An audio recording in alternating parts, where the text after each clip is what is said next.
Bonjour à tous et bienvenue dans cette nouvelle vidéo qui est la suite de la précédente. C'est la suite directe, c'est pour ça que je lui ai donné le même nom. Avant de se lancer concrètement dans la réalisation de la bande dessinée, j'aimerais continuer à explorer certaines idées générales de base pour que, une fois ces bonnes bases établies, on puisse commencer sereinement notre petit projet BD. Avant, je voudrais vous parler de deux choses. La première, c'est que si vous avez des idées de sujets que vous voulez qu'on aborde, en particulier concernant la bande dessinée, puisque ça va être le sujet de la plupart des prochaines vidéos, n'hésitez pas à me le laisser en commentaire. Je pense que je vais à peu près parler de tout, mais il y a peut-être des choses auxquelles j'ai pas pensé, et il y a fort à parier que si ça vous intéresse ou que si vous avez ces interrogations, d'autres les ont également, donc autant que ça serve à tout le monde.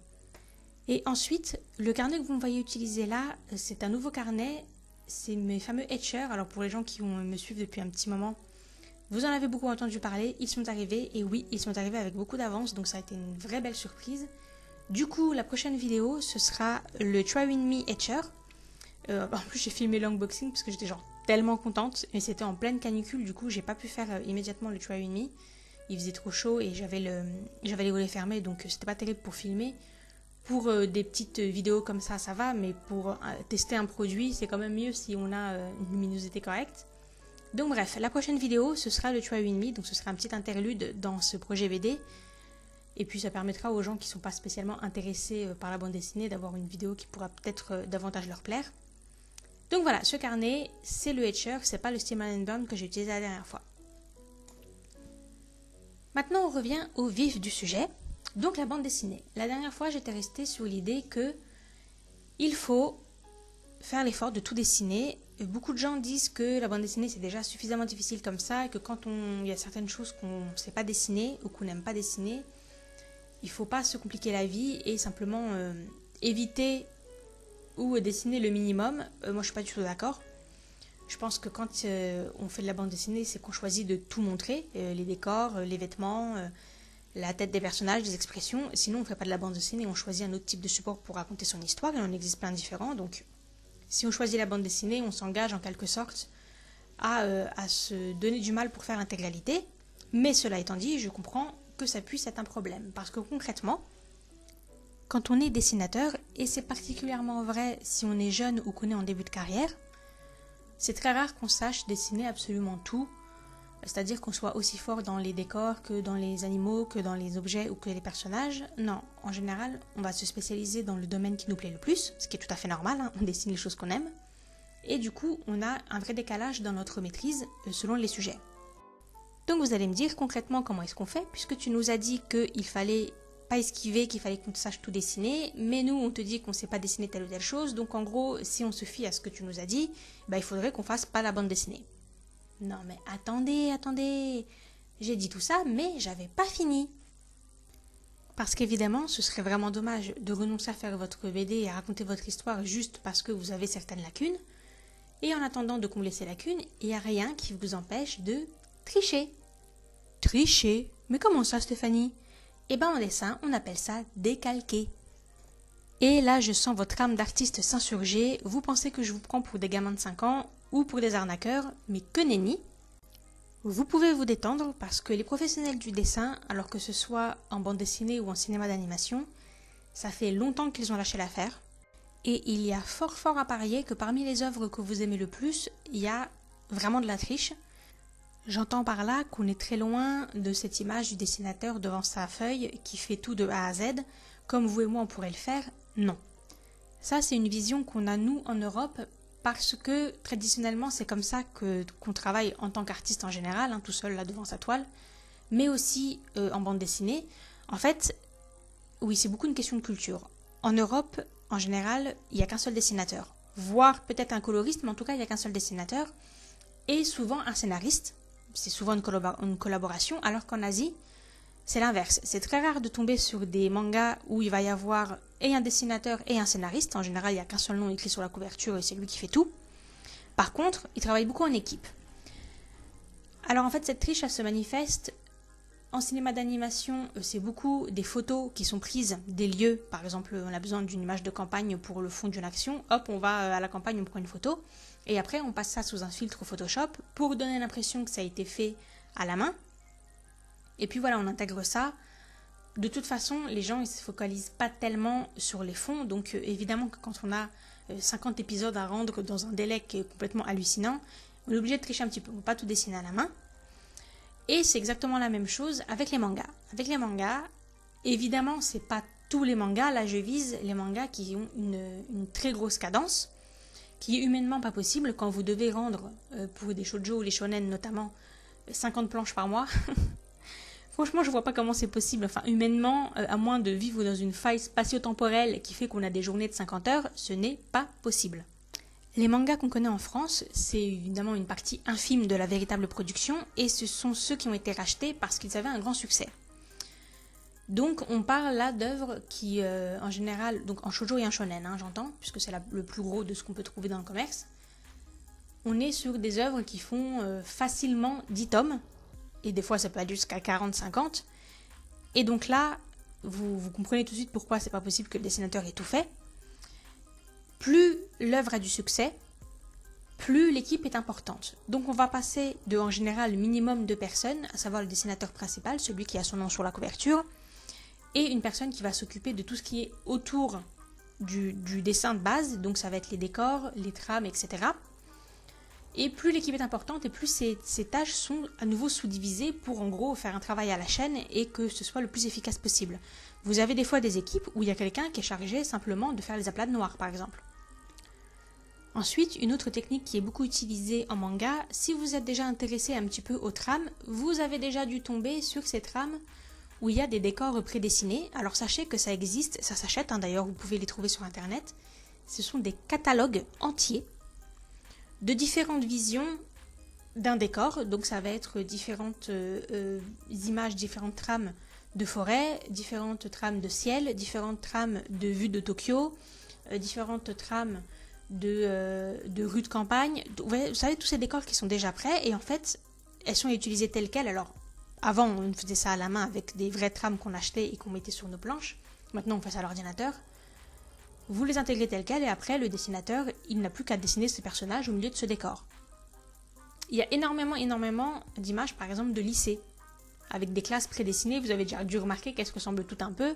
C'est pas parce que tout le monde dessine exactement la même classe et du même lycée avec le même bâtiment qui a la même forme. Non, c'est parce qu'ils utilisent des trames qui sont déjà prédessinées.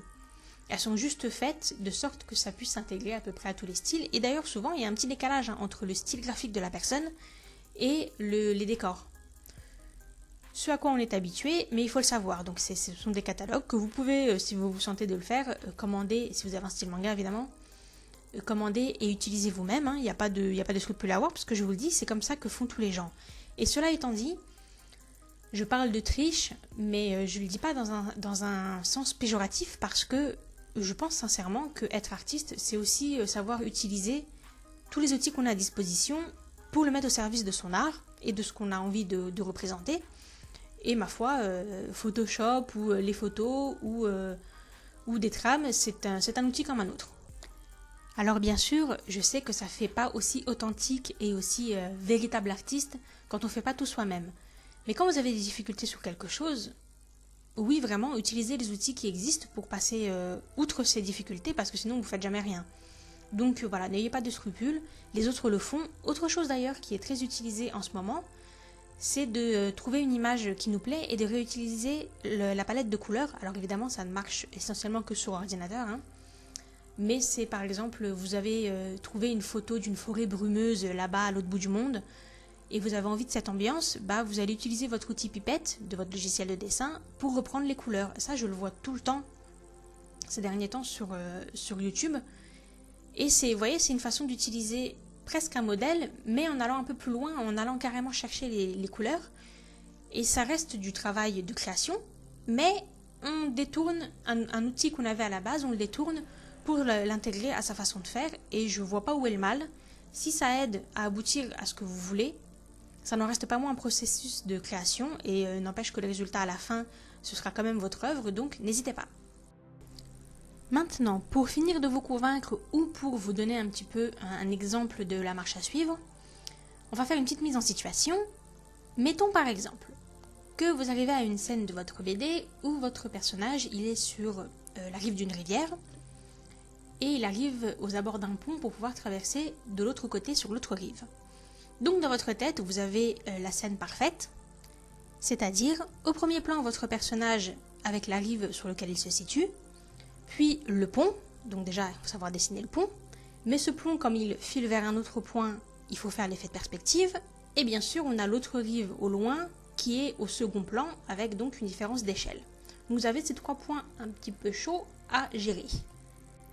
Vous allez googliser ou plutôt pinterester votre pont en pierre, puisque vous voulez faire donc un pont en pierre. Et là, sur les centaines et les centaines de photos que vous allez trouver, vous allez forcément en trouver une qui aura l'angle qui vous intéresse. Donc, vous prenez cette image, vous l'enregistrez, et ensuite, si vous travaillez au digital, vous prenez l'image, vous la mettez sur un calque, vous utilisez un autre calque pour redessiner ce qui vous intéresse, et puis vous supprimez le calque où il y avait la photo. Si vous travaillez au traditionnel, vous imprimez l'image à la bonne taille, puis après, soit vous décalquez avec du papier calque, soit vous utilisez votre table lumineuse, ce qui sera quand même beaucoup plus pratique. Et déjà là, vous allez vous rendre compte d'une première chose, qu'en fait, on sait déjà, puisqu'on a déjà tous au moins décalqué une fois dans sa vie, c'est que le dessin décalqué, il ressemble pas vraiment au modèle, et ça s'explique de 2 façons. La première, c'est que quand on décalque une photo, on peut évidemment pas tout décalquer, c'est pas possible de faire de l'ultra-réalisme, donc on va choisir les traits qu'on décide de dessiner ou pas. Et ça déjà, selon sa vision du monde, ou selon son esthétique, on va pas choisir les mêmes éléments, c'est-à-dire que sur la base de la même photo, vous et moi, on va pas choisir de faire les mêmes traits, déjà. Ce qui est déjà en soi un choix et un effet artistique. Mais ensuite, il y a la mécanique pure, qui est qu'on n'a pas les mêmes gestes et que donc on ne va pas avoir le même rendu au final. Ça c'est normal, ça correspond au style qu'on a tout à chacun. Donc on se retrouve avec une image qui est assez différente de l'image d'origine, ce qui est plutôt bien. Et sachez que moins vous mettez de détails dans ce que vous allez décalquer, et plus vous allez pouvoir en quelque sorte customiser votre image finale, ce qui est plutôt bien puisque du coup comme ça on ne se rend pas compte que vous avez un petit peu triché. Par ailleurs, comme je le disais, donc vous pouvez customiser, c'est-à-dire que par exemple, si le pont que vous avez décalqué, il est un peu trop propre, un peu trop bien entretenu et que vous voulez que votre pont à vous, il ait un côté un petit peu plus rustique, un peu plus envahi par la végétation, il n'y a rien qui vous empêche d'aller regarder un modèle d'un pont un peu plus campagnard et de rajouter quelques éléments. Par exemple, vous allez rajouter un petit peu de mousse, pourquoi pas des fissures ou des petites touffes d'herbe qui ont poussé entre les pierres. Bref, comme ça, vous obtenez quelque chose qui, au final, n'aura plus rien à voir avec l'image que vous avez décalquée. Vous avez juste contourné l'obstacle principal qui était de savoir mettre par papier l'image que vous aviez dans votre esprit, avec ces fameux effets de perspective, le premier plan, le second plan, bref, toutes ces choses. De toute façon, on s'accordera tous pour dire que c'est pas parce que vous êtes en train de faire quelque chose de bien, que vous voulez être d'un bon niveau, que vous ne pouvez pas vous faciliter la vie par ailleurs.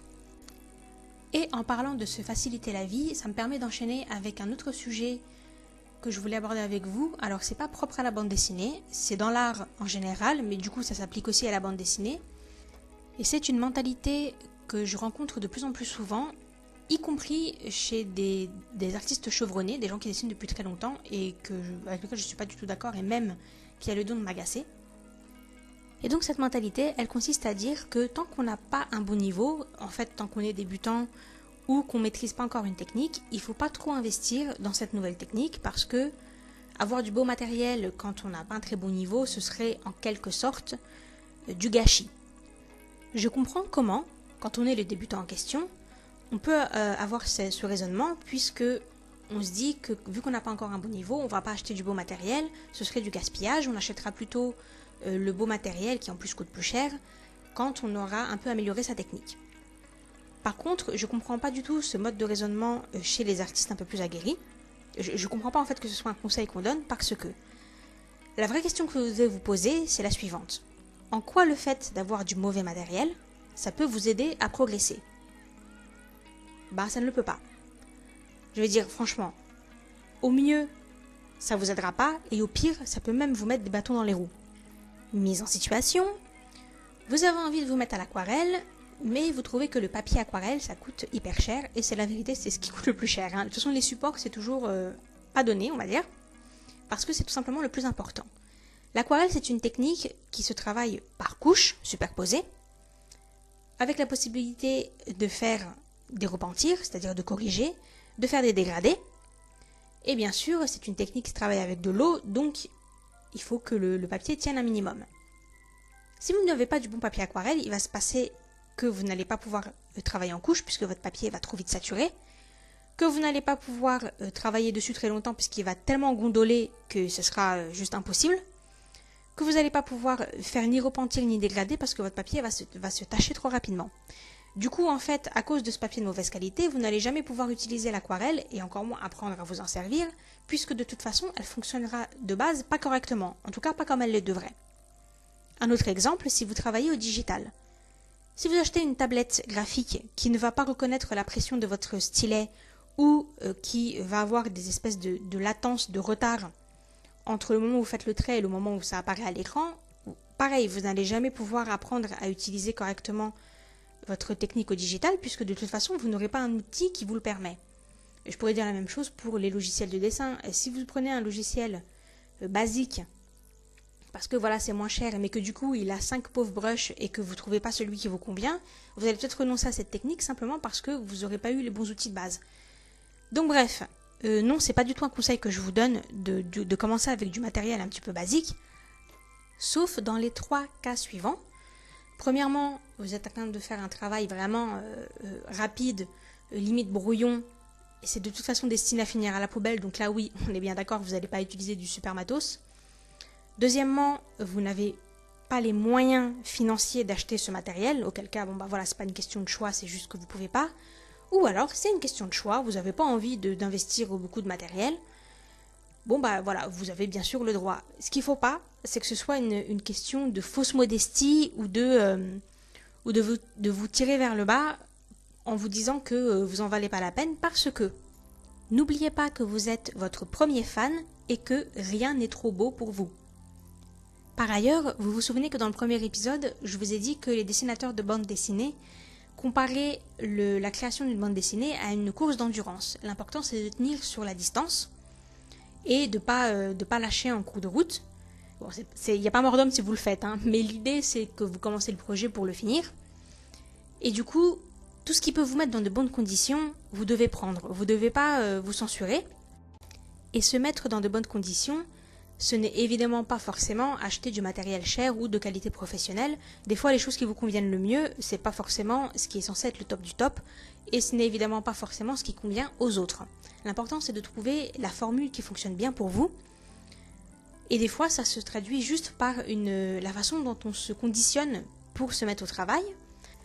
Par exemple, plus j'écoute les artistes qui ont un travail régulier à rendre, ce qui est le cas en bande dessinée, puisqu'en général, on se planifie un nombre de planches nouvelles à publier chaque semaine ou chaque mois. Et plus je les entends, en particulier dans leurs vlogs, dans leur studio vlog ou sur leur chaîne YouTube, et ils sont là en train de dire « Ah bah j'aurais dû faire 4 planches, mais je me rends compte que si je me laisse aller, je regarde la télé en même temps, je traîne sur les réseaux sociaux, je grignote, je me fais mon petit thé, machin truc, et du coup, bah je fais que la moitié du travail. Donc ça va pas. Maintenant, je me mets 2 heures le matin, dans le silence, et je fais que ça. » Et bizarrement, ces gens-là, assez rapidement, ils sont démotivés. Non mais c'est normal.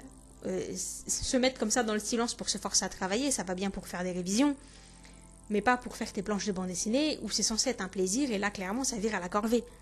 Personnellement, ma politique, ce serait plutôt de dire il vaut mieux faire 2 planches, mais le faire dans le plaisir, en se mettant dans une petite ambiance cosy, sympathique, agréable, plutôt que d'en faire 4, mais que ce soit une torture. Donc, vous vous souvenez, hein, vous êtes votre premier fan, donc déjà, vous vous traitez bien, mais aussi, course d'endurance, il faut tenir dans le temps, et vous n'arriverez pas à tenir si vous imposez une discipline qui ne vous convient pas. Donc, pour résumer, vous vous mettez dans la bonne ambiance, et vous prenez le matériel qui vous convient. Je peux vous donner un exemple concret avec ma petite personne. Quand je fais une planche de BD, ce que je déteste le plus, mais que vraiment m'horripile au plus haut point, c'est de tracer les cases. Les règles, les équerres et moi, on n'est pas copines. Et alors devoir mettre les repères, tracer les traits, faire attention à ce que ça déborde pas, gommer ce qui a débordé, et puis là tu te rends compte que ta case tu l'as faite un petit peu trop à droite, alors tu regommes tout, tu recommences, ou alors tu laisses les traits un petit peu brouillons, mais du coup quand tu le fais au propre ça rend pas bien non plus. Bref, je déteste. Et il y a déjà depuis un petit moment Clairefontaine qui a sorti une gamme de papiers que vous avez probablement vu puisqu'il joue à fond sur le côté commercial. C'est les papiers mangaka, spécial comics, bande dessinée. Et parmi tous ces papiers, il y en a un qui s'appelle le storyboard. C'est celui qui a une couverture bleue. Et ce papier, il a quelques particularités. La première, c'est qu'il est très fin. Il fait 55 grammes. À titre de comparaison, du papier d'imprimante basique, c'est 80 grammes. Donc vous voyez, 55, c'est beaucoup moins. Ce qui, premièrement, fait qu'il est moins cher que les autres papiers dessins, puisque c'est 6 € les 100 feuilles. Alors 100 feuilles, de là à faire 100 planches, c'est déjà bien, hein, c'est que vous avez déjà bien avancé, donc ça laisse quand même pas mal de marge. Ensuite, comme il est très fin, il permet un certain degré de décalcage. Donc si vous faites par exemple un dessin au brouillon que vous voulez après l'intégrer, vous pouvez simplement le décalquer. Et enfin, la particularité principale de ce papier et qui fait qu'il m'a attiré, c'est qu'il a une grille de repères qui est déjà tracée tout du long. C'est-à-dire qu'en fait, vous n'avez pas besoin de mesurer puisque vous avez déjà une règle en quelque sorte qui est prédessinée tout autour et vous dessinez au milieu. Donc quand je me suis rendu compte que ce papier existait, j'ai tout de suite vu en quoi ça allait grandement faciliter ma vie si je l'avais. Mais je ne saurais pas dire pourquoi. J'ai pas voulu l'acheter tout de suite. En fait, j'étais là à tergiverser en me disant ouais mais t'en as pas vraiment besoin, c'est vraiment de l'argent gaspillé inutilement. Alors que bon, on parle d'un bloc qui coûtait 6 €. D'ailleurs en fait il était en promotion, il était à 4 €. C'est pas comme si je devais vendre un rein. Mais bon, je sais pas, je suis partie dans mon truc. Je me disais que jusqu'ici je m'en étais passée, que c'était bête, que c'était juste de la flemme, machin truc. Et puis au bout d'un moment je me suis dit non mais qu'est-ce que t'es en train de te monter la tête là? Pour une histoire de 4 €, prends ton bloc, t'as 100 feuilles, fais ce petit investissement, tu verras. Si ça t'a plu, bah t'auras tout gagné. Et si ça te plaît pas, bon bah voilà, tu utilises tes feuilles et t'en rachètes pas, c'est aussi simple que ça.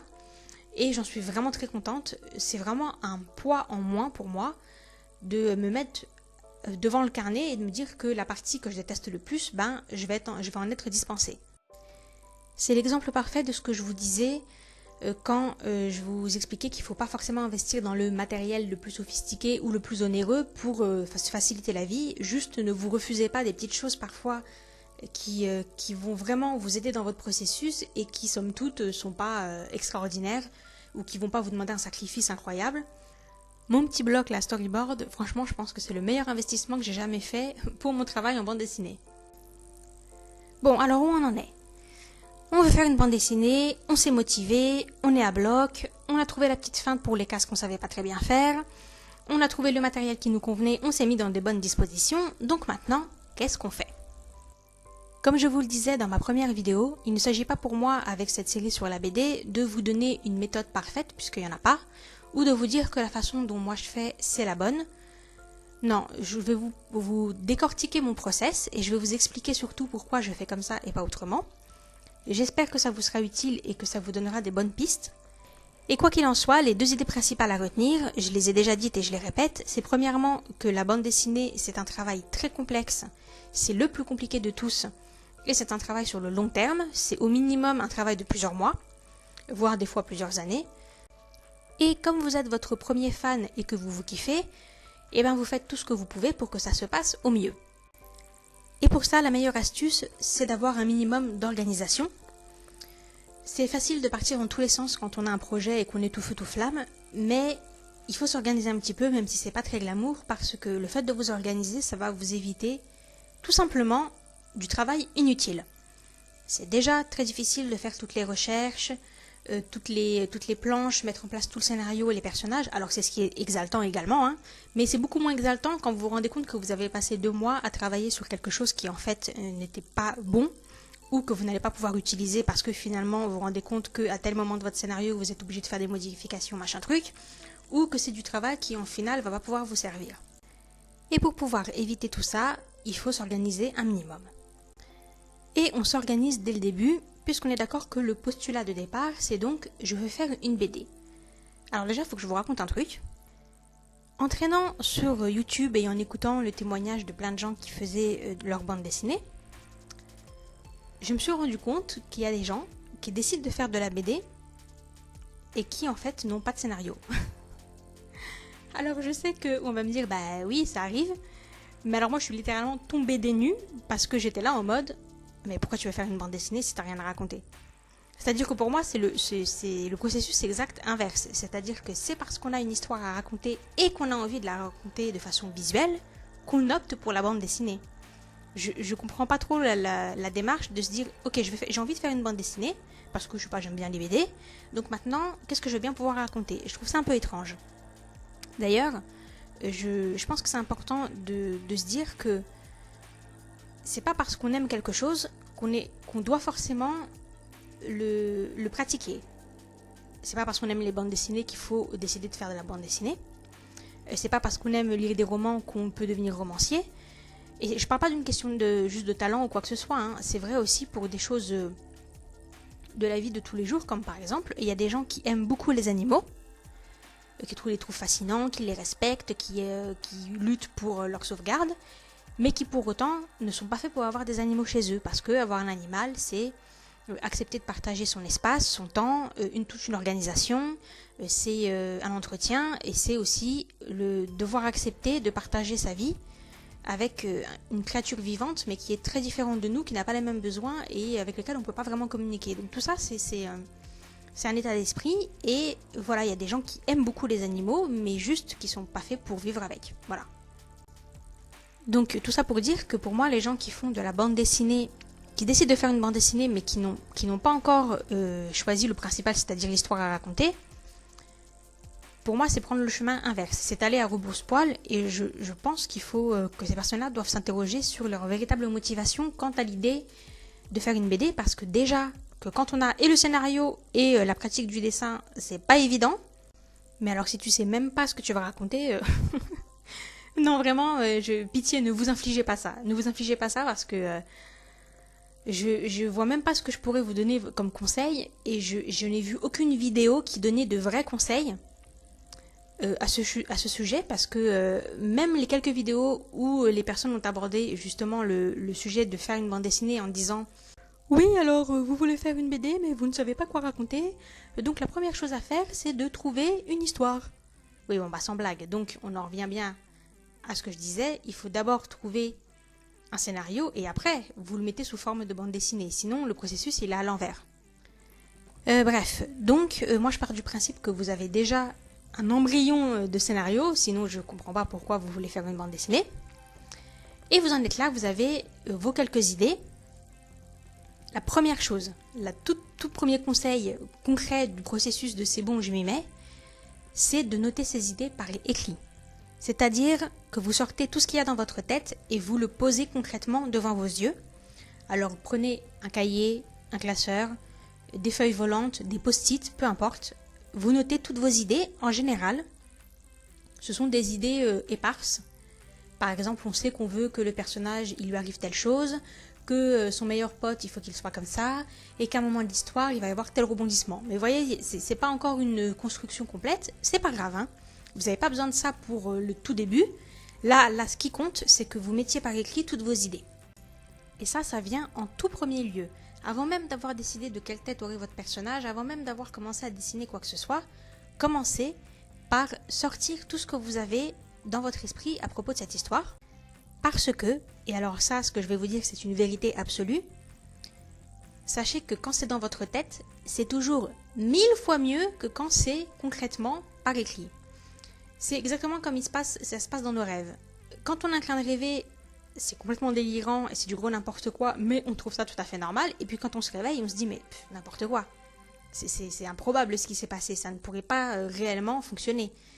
Et bien il y a un peu la même chose, à un degré un petit peu moins fantasmagorique, mais c'est un peu la même chose avec votre scénario. Vous avez des idées qui fonctionnent hyper bien tant qu'elles sont dans votre tête, et puis quand vous commencez à les écrire, là tout d'un coup, vous vous rendez compte que c'est soit plus difficile à mettre en place que vous ne le pensiez, soit vous avez mis la barre trop haut ou trop bas, par exemple vous avez un élément qui est vraiment beaucoup trop flou et du coup vous n'êtes même pas sûr que ça va être en cohérence avec le reste, ou par exemple vous avez, voilà, je vais vous donner un exemple concret. Moi quand j'ai commencé à un petit peu imaginer les scènes dans ma BD, j'avais plusieurs scènes qui se passent dans l'appartement de l'héroïne. Et du coup, j'avais dans ma tête, c'est l'appartement, je voyais comment il allait être. Genre, j'avais quasiment le plan. Je voyais où était la salle de bain, comment était son lit, comment elle avait une petite terrasse. Donc, il y avait la vue de la terrasse depuis l'intérieur, etc. Donc, c'était quand même... Enfin, j'avais l'impression que c'était hyper précis. Or, à un moment, je me suis dit, je vais faire le plan exactement, parce que comme ça, je me suis dit, peu importe après où je mettrai la caméra, c'est-à-dire notre point de vue, je saurai toujours qu'est-ce qui est censé être dans le champ de vision. Donc si elle est dans la chambre, est-ce qu'on voit la salle de bain ou est-ce qu'en fait non, on voit la cuisine. Vous voyez, j'ai commencé à me dire, fais-toi un vrai petit plan, sachant que son appart c'est censé être un carré, donc hyper simple, hein, rien de très sophistiqué, hein, c'est pas une maison 3 étages à colombage avec triple escalier ou je ne sais quoi, non. C'est un tout petit studio tout basique. Je vous dis pas comment j'ai galéré. Mais je me suis arraché les cheveux toute une journée sur ce petit plan pourri là que j'ai fait à main levée sur un bout de feuille. À chaque fois que j'essayais de dessiner et que j'essayais de mettre toutes les idées que j'avais eues de différentes scènes qui se passaient de telle et telle façon concrètement sur le papier, bah, il y avait toujours un truc qui collait pas. C'est-à-dire que quand je décidais que telle scène ça allait se passer dans telle pièce et qu'il allait y avoir telle action, je me rendais compte que c'était pas compatible avec le fait que j'avais décidé que le lit allait être là parce que dans telle autre scène, ça m'arrangeait que par la fenêtre on voit ceci ou cela. Vous voyez ce que je veux dire? Donc voilà, c'est un exemple mais typique de quand c'est dans votre tête, tout va bien, et quand il faut le mettre en concret dans la réalité, c'est la cata. Donc vous avez votre intrigue de base, qui est l'idée qui vous a donné envie de faire la BD, et à partir de ça, vous allez réunir toutes vos idées. Il va de soi que si en plus vous avez décidé que ça se passait dans un monde imaginaire, c'est-à-dire qui n'est pas notre réalité, vous avez tout un autre travail de fond à faire, et là c'est pareil, notez tout. Alors après, il n'y a rien qui vous empêche d'avoir deux types de cahiers différents. Dans mon cas, j'ai un cahier qui est consacré à toutes les informations, alors soit des informations tirées de la réalité, quelques règles de chimie ou je sais pas quoi, tirées de la réalité, et tout ce que moi j'ai inventé par rapport à cet univers-là. J'ai un cahier qui lui est dédié, qui est propre, comme ça après je fais mes corrections, je rajoute des détails et tout, y compris les choses qui ne vont pas m'être concrètement utiles directement dans mon histoire, mais c'est bien de savoir que c'est comme ça que vous êtes organisé dans votre tête, qu'il y a telle et telle loi ou telle et telle règle, même si après vous n'en servez pas, si vous avez cette idée, notez-la. Donc moi j'ai un cahier pour le monde que j'ai inventé et qui consiste en toutes les règles et toutes les informations de recherche que j'ai pu trouver. Et après j'ai un petit cahier qui est un cahier vraiment pour ce scénario-là. Donc pour mon scénario, j'ai renoté les idées de mon autre cahier qui allaient m'être utiles concrètement dans ce scénario. Donc les informations propres à mon univers qui vont être utiles pour le déroulement de mon histoire.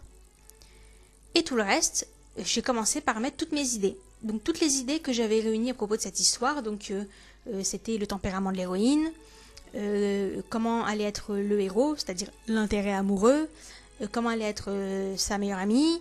Je savais déjà comment le premier coup de théâtre allait arriver. Je savais déjà qui était l'ennemi dans l'histoire, genre le grand méchant. Tout ça, mais vous voyez, ça n'avait pas de cohérence, c'est-à-dire que je ne savais pas comment on allait d'un endroit à un autre, mais j'avais quand même une idée un peu précise de ce que je voulais qu'il se déroule, et tout ça je l'ai noté. Et si ça peut vous aider, vous faites une frise façon cours d'histoire. Vous voyez ces frises où on nous disait, alors vous tracez votre long rectangle et puis vous placez les événements, naissance du roi, couronnement, mariage, naissance du dauphin, machin, ben vous faites la même chose, comme ça. Après, vous pouvez déplacer les éléments, vous barrez, vous corrigez, mais ça vous donne une idée globale de qu'est-ce qui va se passer. Et plus vos idées commencent à s'organiser, et plus vous remplissez votre frise. Alors, j'ai conscience que c'est pas la partie la plus fun, puisque clairement, en général, ce qu'on préfère, c'est tout ce qui est recherche graphique. Mais avant de commencer les recherches graphiques, il faut avoir quand même une idée de sur quoi vont porter ces recherches. N'inventez pas un personnage et ne passez pas des heures et des heures à dessiner un personnage sur toutes les coutures si vous savez même pas réellement, concrètement, qu'est-ce qui va lui arriver dans l'histoire et de quelle particularité il a besoin. Moi, ça m'est arrivé de dessiner quelque chose et de me rendre compte que ça collait pas avec mon histoire parce que j'avais besoin en fait qu'il ait telle particularité dans mon scénario. Et en fait, quand j'ai voulu revenir en arrière et le retransformer, je me suis rendu compte que ça collait pas et qu'il fallait que je recommence tout depuis le début. Donc, tant d'heures passées pour quelque chose qui au final ne m'aura servi à rien. Et ça arrive tout le temps ce genre de choses, donc essayez de mettre à plat toutes les idées que vous avez déjà. Et quand ce sera fait, on s'appelle, on se fait une bouffe et on pourra passer à l'étape suivante qui est tout le travail de recherche sur le fond et la forme, et donc bien sûr les recherches graphiques, la partie la plus sympa. Ce sera le prochain épisode de ce projet BD, mais n'oubliez pas que la prochaine vidéo, ce sera un petit interlude avec le crash test donc de ce carnet, donc il y aura d'autres dessins. Mais je ne parlerai pas de bande dessinée jusqu'à la prochaine vidéo sur ce projet BD qui sera donc les recherches graphiques. Et pour ceux d'entre vous qui sont des petits garnements et qui ont fait plein de dessins super sympas mais qui n'ont pas écrit une seule ligne de leur histoire, écoutez Tata Stéphanie, vous risquez de le regretter ou en tout cas ça va vous apporter beaucoup plus de travail que ça ne va réellement vous aider. Donc, pour votre salut, écrivez déjà tout ce qu'il faut pour faire des bases saines afin ensuite de pouvoir faire les bonnes recherches, celles qui vont vous mener droit au but et qui ne vont pas vous faire passer par 1 milliard de détours. Croyez-moi, vous vous rendrez service. Et bien voilà, j'espère que cette vidéo vous a plu et qu'elle vous aura été utile. Nous on se retrouve très bientôt pour un prochain numéro et d'ici là, portez-vous bien. Bye!